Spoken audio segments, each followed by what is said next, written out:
As inventors and innovators, we think about and see things differently.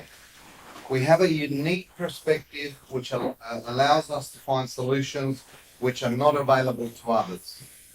We are visionaries who see far beyond where others see. Our challenge can sometimes be to communicate and to articulate our thoughts and ideas to potential investors, partners, and collaborators. Our guest speaker this evening is Con Koutsakis. Con is an accomplished and articulate speaker, trainer, and certified coach who is passionate about helping businesses and individuals create great success by teaching, speaking, and communication skills. For the next 45 minutes, Con will share his expertise, after which there will be a 15-minute question and answer. With over 30 years of practical commercial experience, from business ownership to senior management roles, which included more than 25 years of high-level sales expertise, and combined with his years of corporate training and coaching, Con delivers programs well supported by theory, the what and why, but steeped with direct practical application, the how.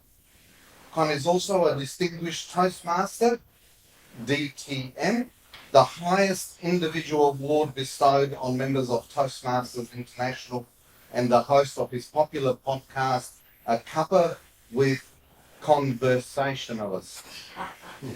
Now more than ever, speaking is the new competitive advantage.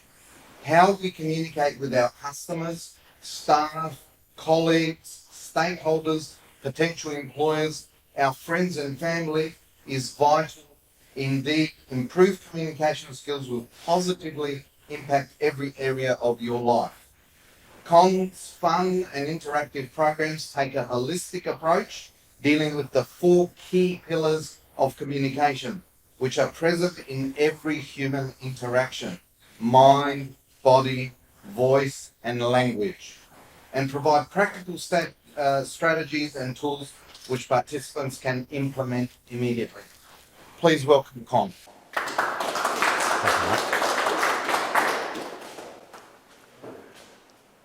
I'd like to start by sharing a story.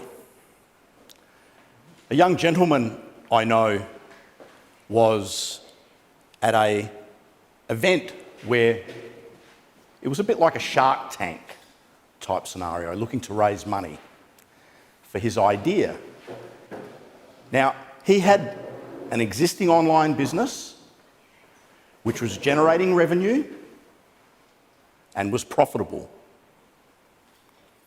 He got up on stage, did his big spiel, all excited, iPad, screen, up and down, big words, language. And of all the people that were there, he was the only one that didn't get funding. Yet he was the only one who had an existing business that was generating revenue and was profitable. Every other organisation or every other individual that was there that were trying to raise money all got their funding, but they had no operating business, they had no existing revenue, and they certainly had no profit. So the question needs to be asked, why did he miss out and everyone else got funding? And so the answer is quite obvious to me.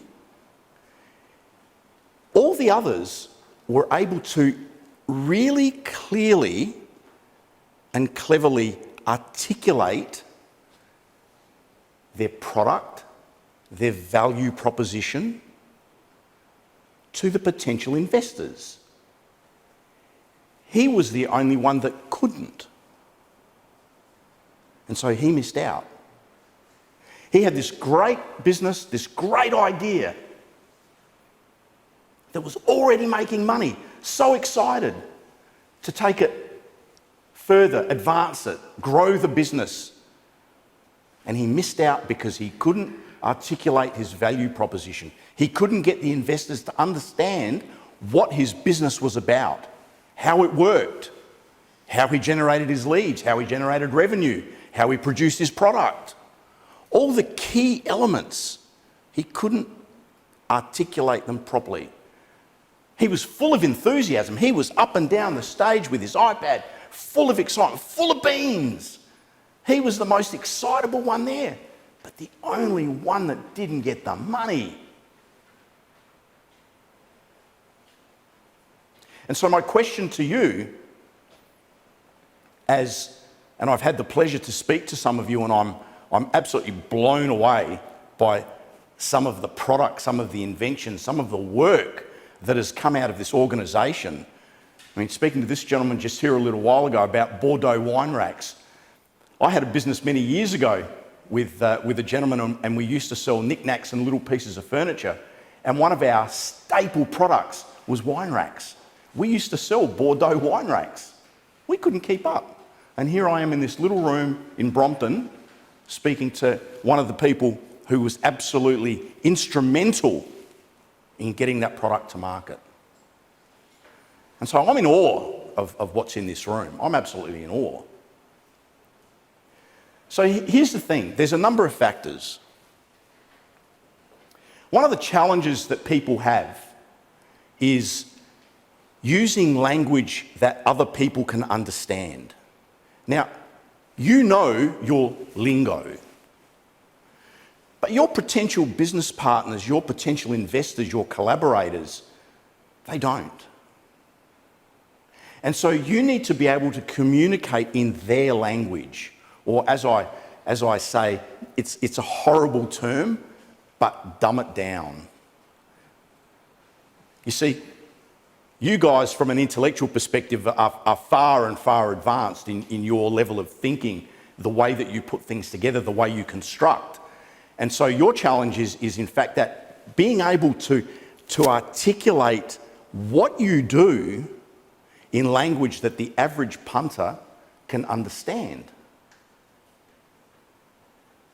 You can come up with all the fascinating statistics, the RPMs, the horsepower, the kilowatts, anything else you can think of. But if the person that you're speaking to doesn't understand it, i.e. a layman like myself, it's falling on deaf ears. It's going nowhere. And so the biggest challenge is to try and articulate it and go, okay, my product does this, this, this, and this, and it's a great product. Look, it works. It does that, it turns on, it does this, and it does that. But how can you take what that does and simplify the language so that it's easily communicated to people who don't have your level of expertise, because there's not a lot of people that do, your level of intellect, not a lot of people do, and more so, your level of understanding about what you do and what your product or service does. And so that's the first thing I'm going to encourage you to look at, is looking for language that really simplifies what your product or machine does, so it's easily translatable. So you can sit down and have a conversation with Fred Joe or Con Joe and say, hey, this is what it does. And I go, oh, wow, that's great. I get that. It goes faster, as opposed to RPMs, BPHs, or goodness knows whatever other language there is. It just goes faster. That's all they need to know.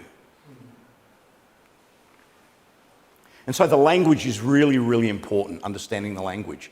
Another part of that is also, human beings want certainty.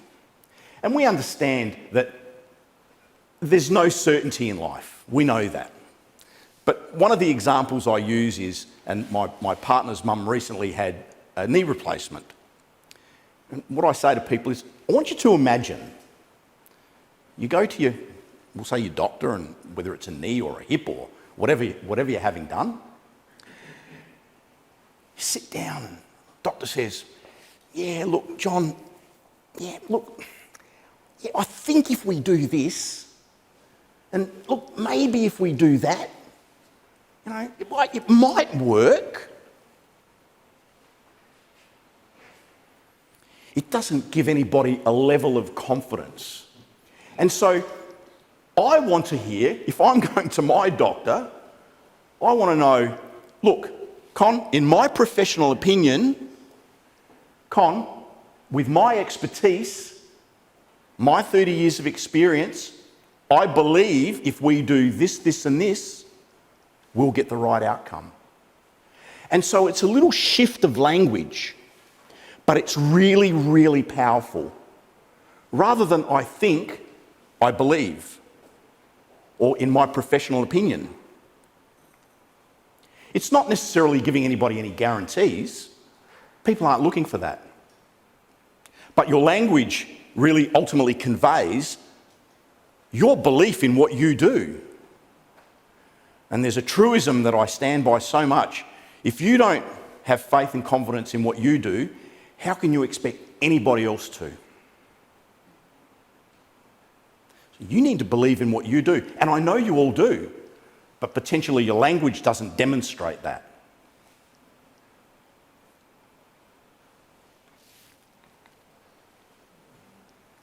This is one that people look at the slide and they go, values? What? You can pitch the same idea to two people in the same language, but if your sell isn't connected to what their values are, and we all have different values, there's no buy-in. One of the questions that I ask in all my workshops and seminars and talks is, by a show of hands, who's in sales? And I love doing it when I'm in a group with accountants or lawyers, and of course, very rarely anybody puts their hand up. And the fact of the matter is, we're all in sales. Everyone in this room is in sales. Because you're either selling your idea, you're selling your product, you're selling yourself. Yep. You're selling yourself. Yeah? And so, what's the connecting factor? It's understanding the other person's values of what's important to them. And I had a chat with a gentleman today, and I'm not going to mention any names, but a chap there was looking to get a significant amount of funding for a piece of something that was related to guns and warfare. And we were talking very briefly, and I'll use that as an example. You imagine you pitch something that is related to war, death. You've got two people who have got a bucket ton of cash who want to invest. One of them is, yeah, let's go in there and bash them up and kill them. And the other person is anti-war.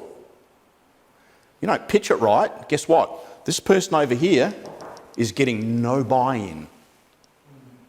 And so you need to understand what their values are to understand how to pitch the idea, how to put forward. So there's that, we're emotional creatures. We're emotional. We make emotional decisions. People remember how you made them feel, not what you said. How do you make them feel? Do you make them feel like we're saving the world, this is a great idea, or we're going to go and murder 50,000 people? And so doing a little bit of research on who you're pitching to, who you're seeing or whatever, and try and do a little bit of research. And, social media is a wonderful thing nowadays. We can stalk people all over the world and they don't even know it. And so we can see from their feed, what do they like? Where do they hang out? What do they do? And we can gauge really, really well what their values are. Do you see them with their wife and children all the time? Guess what? I'm sure they have, family values are really, really high. Are they out there riding their motorcycle? Then they're going to have different values. So understanding what their values are helps you to be able to understand and build your pitch or your ideas so they get it, they connect with you. It's not just about nuts and bolts. There it is, this is what it does.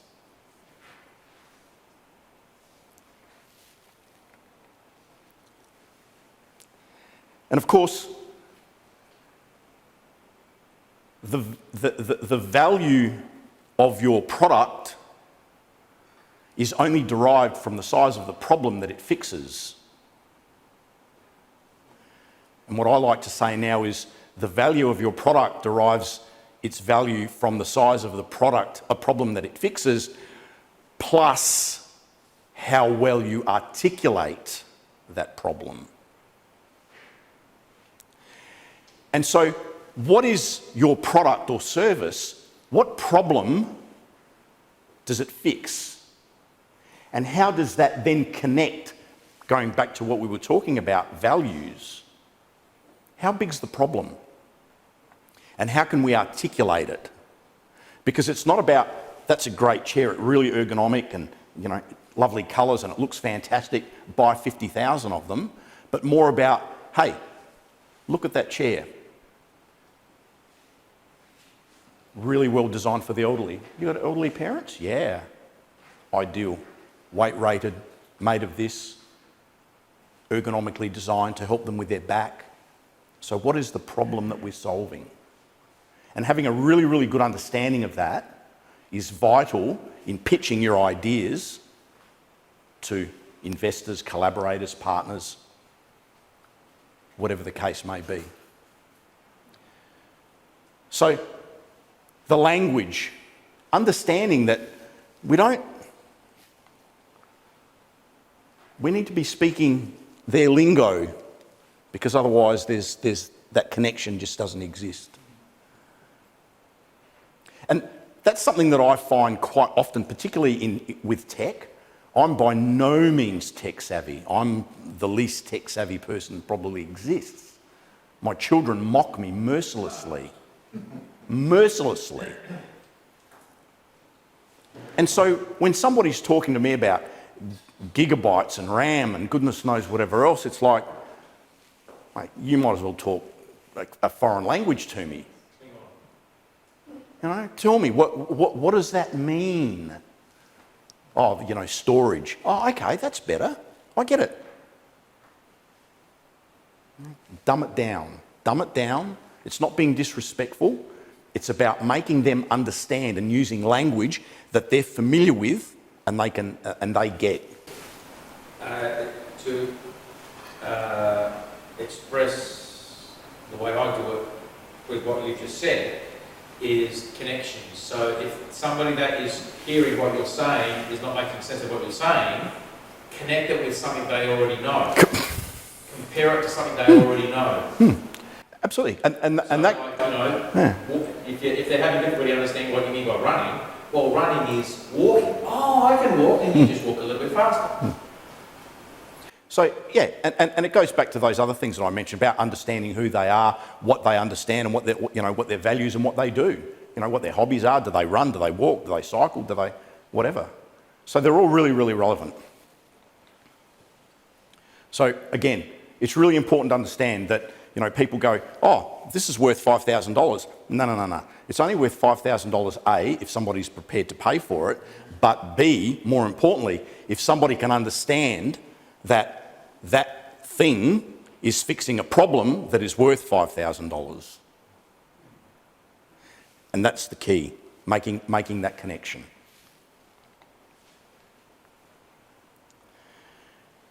Body language. What's body language got to do with anything? We send so many signals, and I want to start by asking you all a question. When was the last time that you went to a party, a networking event, a family function, and you met somebody for the first time, and within 15, 20 seconds, you made a value judgment on that person? Everybody. Okay? Everyone here, when you saw me for the first time, before I opened my mouth, you made a value judgment based purely on how I looked. Absolutely. All right? Were my shoes clean? Had a haircut? Had a shower? scrub up all right, according to Sasha. So we make value judgments based on how we look. And you know, there was a seminal study done back in the 60s by a gentleman by the name of Albert Mehrabian.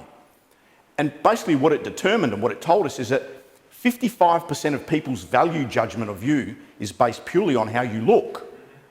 Not what you say or how you sound, purely on how you look. Now, definitely that's your outward appearance in terms of your clothing, you know, are you groomed, etc., right? But what is your body language saying? Are you hunched over when you're going into that meeting? You know, you can't look the guy in the eye and you're shaking hands. You know, prehistorically, and one of the reasons that people have, like over 78% of the adult population globally have a fear of speaking in public, is because it's the eyes glaring at them, and it's, you know, the fight or flight thing. And so that's why people go, I don't want 50 eyes looking at me. No. We can see further than we can hear, and we can see. You get those people that actually prefer speaking to 10,000 people, 20,000 people because it's less confronting. Yeah, exactly. Yeah. And so, you know, our body language is really, really important. So, what aspects of our body language are? First of all, and I get this from tech people all the time. Oh, yeah, well, I'm not going to wear a jacket. Look, I'm wearing my jeans, I'm wearing my boardies, my thongs, and that's great. And you know what? You can wear whatever your little heart desires. But if you're stepping into a bloke's office and you're looking for $15 million to fund your product, guess what? You know, the golden rule, the man that's got the money makes the rules. You don't have to necessarily wear a suit and tie, but you can dress a little bit more appropriately to make that connection. And you know, the other thing with that is, you know, we talk about a thing about building rapport. People deal with people to the extent that they know, like, and trust people. And one of the strategies of building rapport, right, is mirroring. Mirroring by the way we look, our body language, our vocal tonality. And think about if you go into a meeting with somebody and I'm speaking like this, and they're going, you know, you're nice and slow, and, you know, how you going? And the other person goes, hey, fantastic, what about you? Yeah, let's go, let's get going, yeah, fantastic. Right, there's no rapport, there's no bond. It's like, whoa, easy fella. And the same goes with the way we look. Same way, and I wasn't going to talk about this, but I will because it's important, is if you mirror people's body language, and it's mirroring, not parroting. So if somebody leans forward, you don't immediately lean forward as well. But if somebody's sitting in an office and they go, just wait a couple of seconds and yeah, you touch your face as well. It's a primal thing. You know, if they lean forward, you lean forward. If they lean back, you lean back. They cross their leg, you cross your leg. All right? So that, in conjunction with your vocal tonality, if they speak quickly, you speak a little bit quicker. If they speak slowly, you speak slower. If they're really, really loud, right, try and raise yours. If they're quiet... Could you run the risk of, if you do it too much or if it's too obvious, then they get pissed off and go... They're not that smart. If you do, that's what I mean. It's subtle. It's subtle, but it's not... But it's subtle. As I said, it's not parroting, so you're not doing exactly the same thing instantaneously. You're going to wait a few seconds. So you just scratch your chin, so I'm looking at you and we're talking. A couple of seconds later, I'll probably do this. You know, and then maybe a second later, I might lean forward and do this. They're just little subtleties. How we hold ourselves, right? Fact is, upright, we look more confident, we feel more confident. Our physiology is directly related to our psychology, right? And vice versa. Okay? You can't be slumped over like, you know, really, really depressed. We relate that to people who are either, you know, depressed or sad or whatever. So you can't have that body language and be really, really excited because it just doesn't, it's not congruent. It's not congruent. So Posture, upright. Fiddling, hands in your pocket. Ladies, playing with your hair. You know, guys scratching the back of their neck. That's like, God, I'm really not sure what I'm going to say next. So I'm just a little bit nervous here. And so understanding body language is really important. And I'll just give you one example, and I love telling this story. It's psychologically proven, and it's a chemical thing in our brain, right? If I'm speaking to somebody and I don't want to be speaking to them, and the door's over there, you look at where their feet are. And if their feet are pointing to the door, they don't want to be here. And it's just, it's psychological. They do, it's all subconscious. We're this massive collection of subconscious behaviours and habits which are built over. I can get up in the morning, I can walk from my bedroom to the coffee machine and not even think about it. And not even think about it. And so everything we do is subconscious. Right? So all these habits, they're hardwired. You know, they say it takes anywhere between 30 days and 60 days to break and or create a new habit. And so, again, one of the best ways to go, well, okay, what am I doing? Record yourself. Use your phone. Do a little presentation. The same with the cross arm. Cross your arms? Yeah. Yeah. You look at Donald Trump. Anybody seen Donald Trump, whether you like him or not? His hands are like that. Every single time when he's talking, his hands are like that. And so what he's saying, I'm not interested about you guys. Don't care. This is about me. So we need to be aware, and this is all about having the awareness. You know, one of the things that when I first started my speaking journey, is that I moved around, apparently, you know, up and down, a bit like, you know, the ducks in the shooting gallery at the show, you know, ping, ping, ping. And every time people say, Con, you know, you don't, rubbish. You don't know what you're talking about. So somebody recorded me. Guess what? I did. But it wasn't until I had that level of awareness to go, okay, now I need to correct it. Right? And all the things that we do with our body language that sends mixed signals, right, has an impact on your connection with the other people or peoples. Right? It's sending mixed signals. Our body language needs to be congruent with what we're saying, and it's a bit like, geez, I went fishing and I caught this massive fish the other day. It was huge. You know? George W. Bush many years ago, they were interviewing him. He was in a press conference and there was an issue, I can't remember what it was, and they were saying, you know, Mr. President, you know, this is look, we understand this is a major issue, right? And we're giving it our full attention. It's a major issue and we understand, you know, it's important to the American people. And his hands were there. And of course, all the body language experts are going, guess what? George doesn't care. It's not a major issue for him, and it's not a major issue for him, for the administration. All right? So your body language is really important. You know, pacing. You know, how do you shake hands? You know, COVID, obviously that's been and gone. Right? Shake hands, you know. And you know, I'll tell you a really interesting statistic I read the other day is that 10 years ago, the average male handshake was, I think, 15 pounds per square inch or something like that. Now it's 9, and women has gone up. And so ladies' handshakes are in fact firmer than the average man's handshake now. And that's to let us know, yeah. And so, and so, you know, when we're shaking hands, you know, what do they say? You know, you've got to look people in the eye. Never trust a man that can't look you in the eye. So if somebody's shaking your hand, if you're shaking hands and you can't look them in the eye, what's that telling the other person? So we need to, and we talk about eye connection, not eye contact, eye connection. Your eyes are the window to the soul. And so how are you engaging? You can't stare at people. If I were to stare at Rachel after about 3 seconds, she's going to go, this is a bit creepy. All right. So engagement is making a connection and moving on. But look people in the eye. So there's that believability component. They believe that you believe what you're saying. You know, fiddling with our hands, what are we doing? Well, guess what?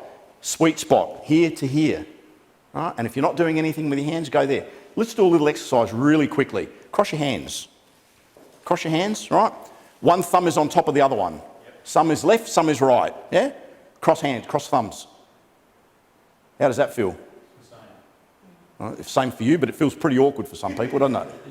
Yeah? Okay? And so that's because it's just unfamiliar. And a lot of what we do in terms of our body language is just unfamiliar. We need to familiarise ourselves, and the more we practice it, the more we do it. And, you know, people say to me, well, Con, what's got that to do with me pitching my ideas? It's got everything to do with you pitching your ideas. Because if you can't build that physical rapport, if there isn't that trust factor, you're getting nowhere. You're getting absolutely nowhere. So our posture is important. Upright. You know, I read something the other day, beautiful. Every time you walk through a door, make sure your shoulders are back and your body's upright, because every time you walk through a door, you're meeting somebody new and you're making a new impression. What impression are you making is my question. What impression are you making? Fidgeting. You know, people sit there and they'll flick pens around and stuff like that. And sometimes you want to lean across the table and go smack. These days, So, probably put the mobile phone away too. mobile phones. I mean, that's something that, you know, goes without saying. I love my daughter. I love her more than life itself. She went through a divorce recently. We caught up for lunch, and every time she was on her phone, like literally, and in the end I said, let's go. So why? I said, well, because you're not present. You're on your phone. My daughter is the same. You know, they're a technological marvel, but from a communication perspective, creating that interpersonal communication, because that's what this is about. People don't buy what you sell, people buy how you make them feel. People buy how you make them feel. How do you make them feel? Do you give them confidence? Do you make them feel good? How do you make them feel with the way that you're representing yourself in terms of your body language? Right? And the other thing, you know, people go, oh, I blush sometimes when I'm in a meeting. Well, you're blushing because you're nervous, okay? You're hunched over, and immediately what's happening is that your blood's going from your organs to the extremities in preparation for fight or flight. Okay, so the minute that you stand upright and take those big deep breaths, guess what? Blood's going back where it belongs, you're feeling better, you're looking better, and you're doing better. So that's really important. Our voice. It is the atom bomb of your communication arsenal. And people use it like a little cap gun. And they go, oh, well, Con, I feel like I'm a fake. I feel like I'm a phony. No, you're not a fake. You're not a phony. It's unfamiliar. Keyboard's got 88 keys. We're playing about 10 of them. Some people come into a meeting and you can't hear a word they say. Guess what? If people can't hear what you're saying, nothing's happening. Nothing's happening. And volume does a number of things. Volume demonstrates authority, it demonstrates confidence, and more importantly, it demonstrates that you have belief in what you are saying. And so we need to make sure, and I find it often with people that I work with, either ladies or people where English is a second language. And so one of the things is we need to make sure that it's not yelling, it's not from the throat, it's coming from the diaphragm. So we're expending air up through there, and that's where we're getting our volume from. It's important. But volume's one thing. How many times have you been somewhere speaking to somebody and it's, look, that's fantastic and we really want to go through with that and and our product does this and we're going to move forward with that and the documents will be in the post really soon and by the way, you know, put the money in our bank account. How much of that did you get?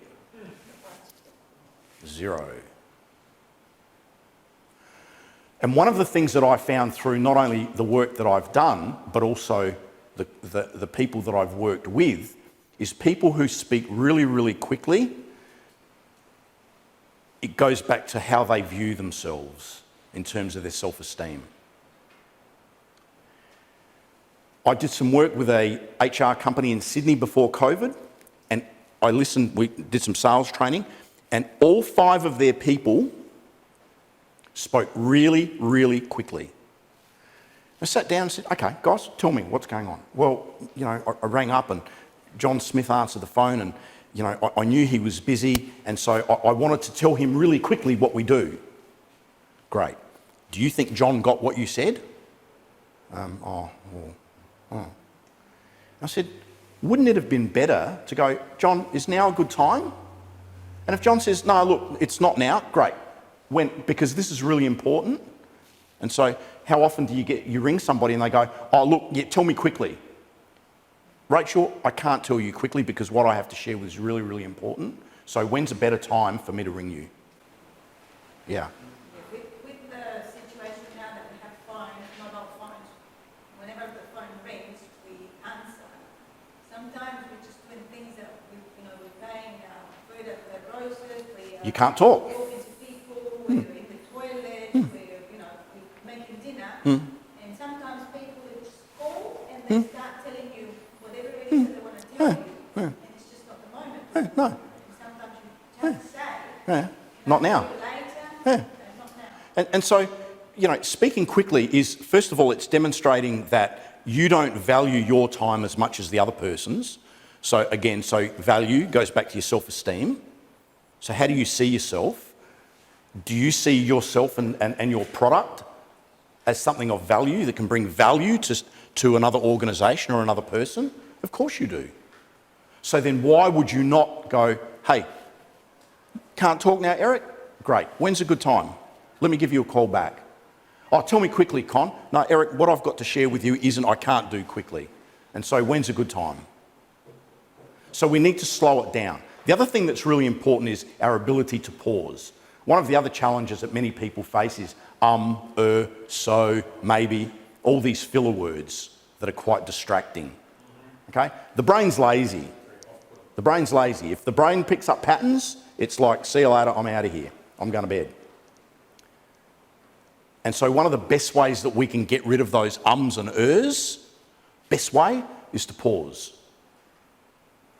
But more importantly, what pausing does is not only it helps you to get rid of those filler words, what it's doing, it's giving your audience 1, 20, 1,000, an opportunity to process what you've already said.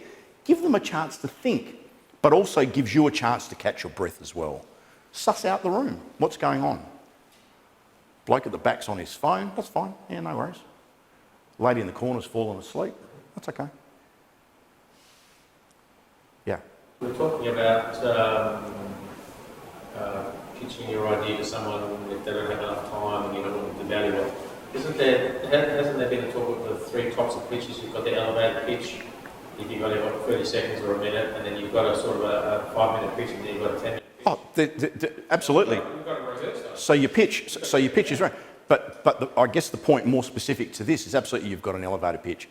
You meet somebody for the first time at a networking event, absolutely you need to have your pitch really, really quite succinct, absolutely. But if you're ringing somebody to whether it's a sales call or you're to give them some detailed information, right, you're doing yourself and them a disservice by giving them an elevator pitch. It's better to say, hey, when can I call you? When's a better time? So we can go through this properly. All right. So our volume is important. They have to hear you. Got to be able to hear you. Your pace, and vary your pace. Right? Our tonality has an emotional effect on people. If I speak really, really quickly because I'm in a hurry, that can impact the way that you feel. And I'm talking really quickly, there's so many things I want to share with you, but Rachel, this is one thing I really want you to get. So we're varying our tone, and we're making a point. They know, oh, yep, I've got to listen, I've got to get this one. I need to listen to this. And so we've got our volume, we've got our pace, and then we've got our variation in terms of our pitch, highs and lows. And so there's so many different aspects to our voice, and it's such a powerful weapon. And people just, it's almost like a throwaway. People will believe how you said something more than about what you said. And if you've got passion, power, volume, tonality in your voice, guess what? You'll get it over the line. There's a great video, a contest from a Toastmasters competition, an international one, and the guy gets on stage, and this is just gold. He gets on stage, looks around, pulls a cigarette out of his pocket, pulls out a lighter, puts the cigarette in his mouth, goes to light up the cigarette, and you can hear the audience go, he goes, what? Oh, you think smoking kills? Let me tell you, did you know that more people die from diabetes of lung cancer? And he goes on and he rattles off some statistics. I'm not the sharpest tool in the shed, but I'm no dope. And I've got to tell you, I believed what he said because of the way that he said it. And he goes on, it's a bit of a comedy line, he goes on to say, actually, do you know, half of my friends believe me, the other half start smoking. Right? So it's the way that we say things that has that impact. Right? So guys, just to wind up here, I'm again, I was saying to Sasha before, this is like a bit of an underground cult here. You know, we've got some absolutely amazing people, some really high intellect, and I didn't know it existed. And you have gifts that you have almost a moral obligation to share with the world. And developing your communication skills to make sure that you can see those inventions, those products, those innovations come to fruition, to commercial practicality for the benefit of mankind, it's almost like your responsibility. And so guys, I really encourage you to look at your communication skills and go through all the things that we've spoken about. This is being recorded. Look at the thing, and if anybody's got any questions, I'm happy to take them. So thank you for your time, I appreciate it.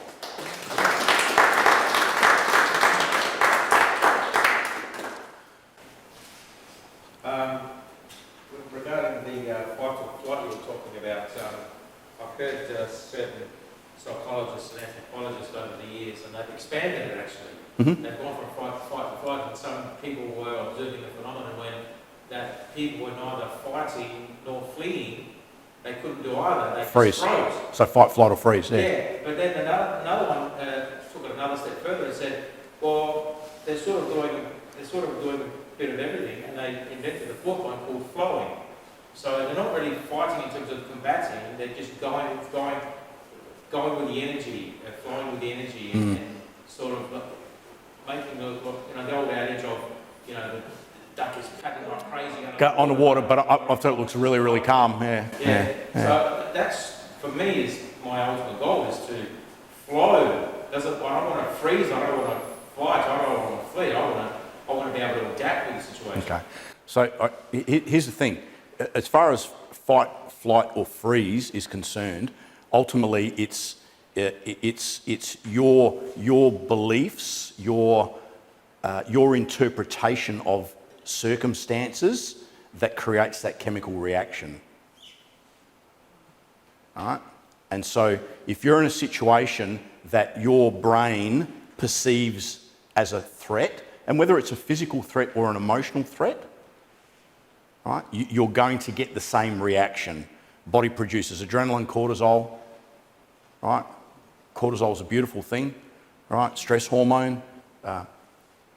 Animals in the wild, chased by a wild bear or whatever, adrenaline kicks in, cortisol, but as soon as they get to a safe place, homeostasis, everything settles down. Us human beings are wonderful. We've got the ability to keep ourselves in a stressful situation purely by what we tell ourselves. Purely by what we tell ourselves. Right? And one of the things that I say to people is, it's what language are you using not only to other people but to yourself. The conversation you have with yourself is the most important conversation that you'll ever have. All right? And people go, oh, I'm so scared. Well, guess what? The physical reactions, manifestations of fear and excitement are exactly the same. Increased heart rate, sweaty palms, redness, etc. Exactly the same. The difference is when you tell yourself, I'm scared, I'm nervous, I'm anxious, you're telling the body to go into that fight or flight response. So then it produces adrenaline, cortisol, and guess what? Cortisol is wonderful, right? Halves your IQ in 7 minutes. And I'll prove this to you. When was the last time you did something when you were either stressed or angry, right? And you either sent an email, made a phone call or whatever, and after you'd calmed down, you've gone, probably shouldn't have done that. Yeah? Yeah. Cortisol. Sasha. Con, I've done a little bit of public speaking and pitching and helped others. Certainly want to hear what you think about it. Oftentimes as inventors and innovators and people that are describing technology and, you know, really complex kind of things, you know, even with this, you can't just go to the next pitch and say, well, it requires quite some time to practice through and repeat some of those things. Absolutely. So that when you're in that moment, often I've experimented with my family and friends. They've caught on now. Oh, you're practicing another one of those things. They've caught on. But, you know, it's like they're safe environments. So, you know, I'll go to my son, you know, after work one evening and say, hey, Joe, did you know that he goes, oh, yeah, okay, come on, bring it on. Bring it on. And you do that with a variety of people that you know will either laugh with you or get what you're doing. Because the more times you do that, I feel when you go to the real deal, you've done it so many times. Absolutely.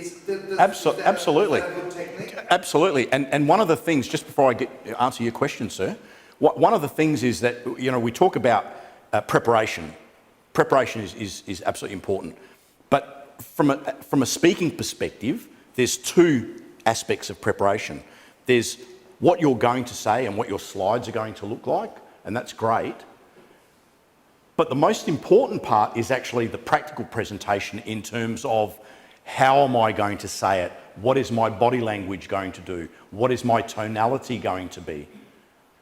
And that's where a lot of people go wrong. They go, I've got my speech, and I go, yeah, no, I did this, and and memorise it, fantastic. But when they go to deliver it, whether it's a pitch, a speech, whatever it is, that's all they've practiced. So they know their words, they know their content, but there's nothing else. They haven't practiced, how am I going to deliver it?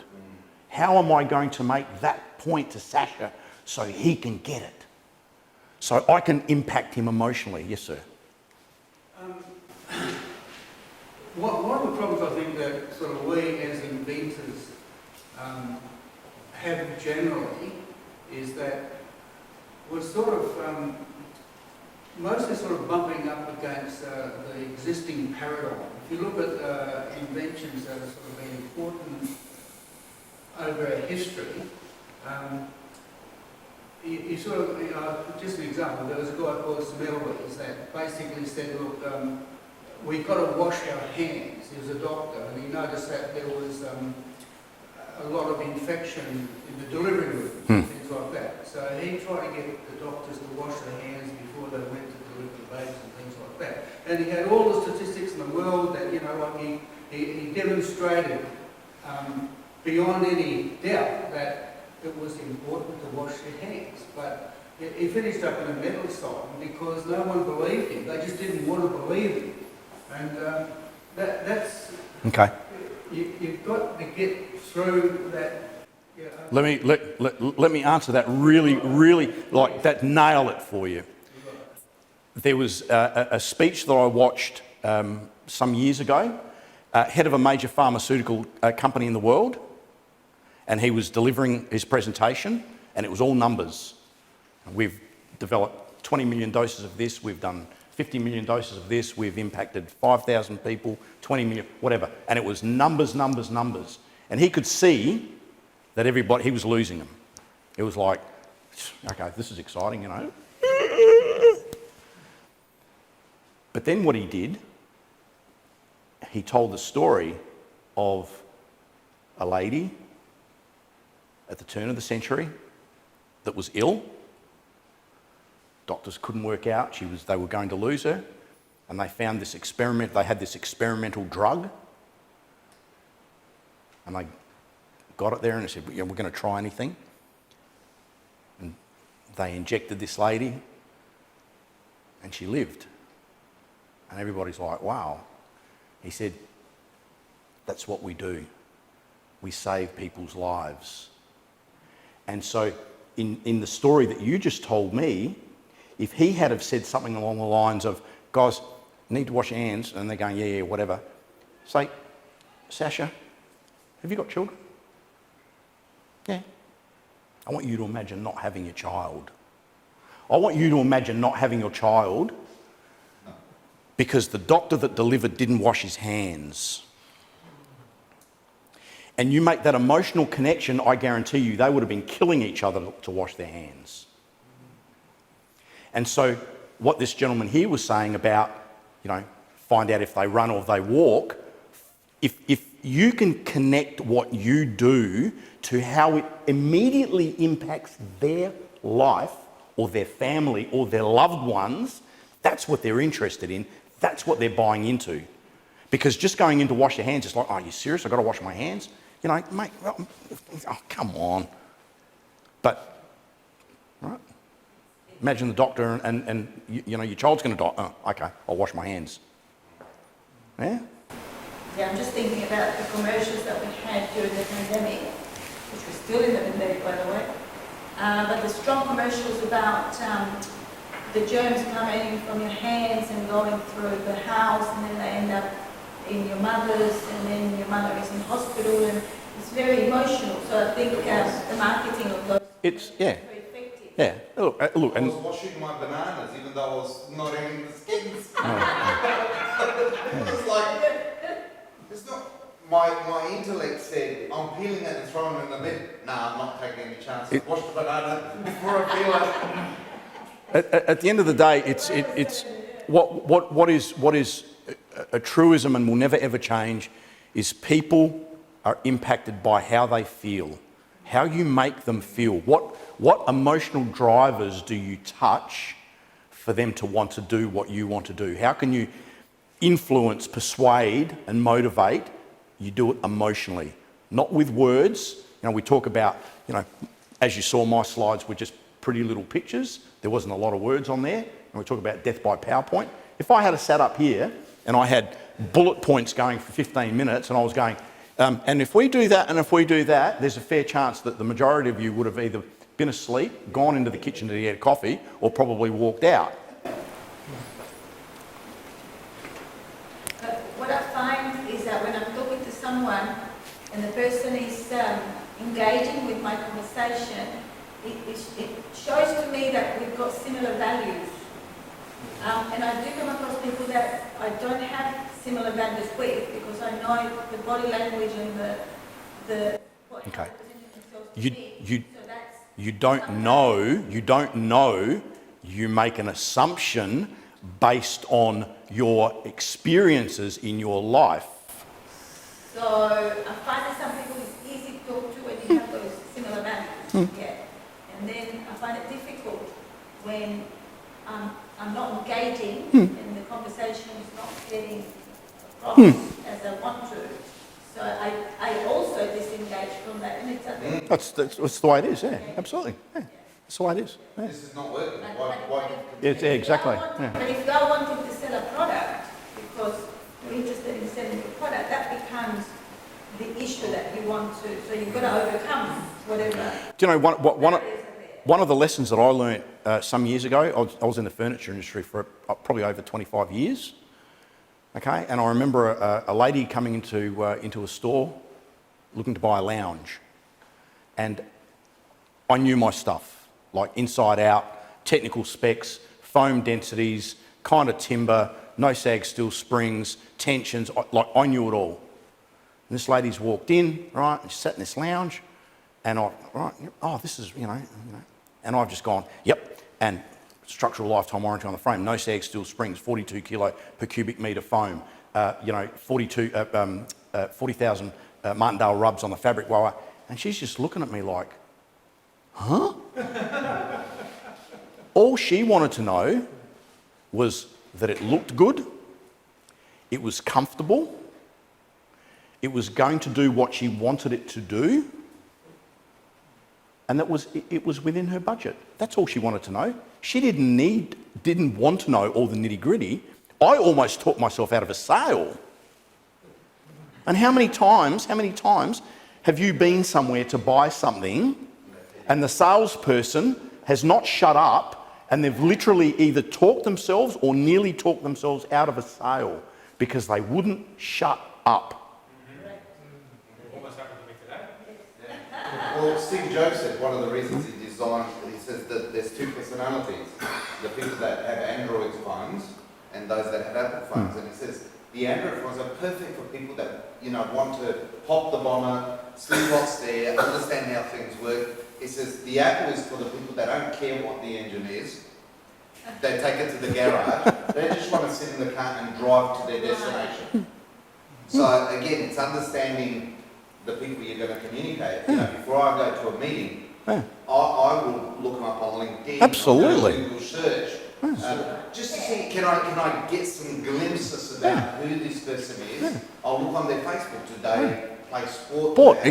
Exactly. Just to build a picture. Sure, it doesn't tell me everything about them, but it gives me some level of preparation that I can then, when I communicate to them, I can connect on a different level. Exactly. Kind of with that example about the mattress, people who want that information will ask for it.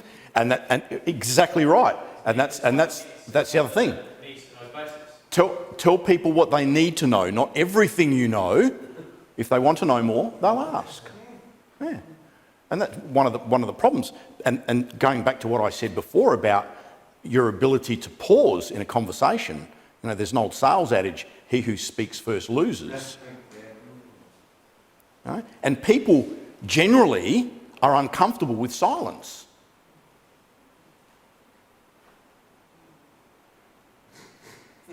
Yeah.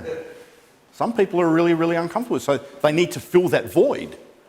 And so as a consumer, you know, when the salesperson's going, yep, if you just sit there and say nothing, guess what? They'll just keep talking. Right? So, you know, it's a really, really powerful tool, your ability to pause and just soak up that moment.